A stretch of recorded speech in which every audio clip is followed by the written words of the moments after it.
خودی حاضر از غریبی به مادرم زنگ زدم.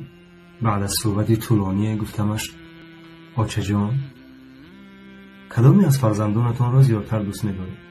گفت تا کلان نشود خردیش را، تا شفا نیابد بیمارش را، تا از غریبی نآید غریبش را. آخر تا جان در تن دارم همه شما را دوست می‌دارم. چی‌ها میگویی پسر جانم؟ گفتم ایا مادر، شنیدم پیر گشتی، برای بچه دلگیر گشتی. مرا تقدیر بیرون از وطن کرد، تو هم بیمار این تقدیر گشتی. در کودکیم ببخشا مادرم، خوابت ندادم، شبی تاریک و مهتابت ندادم.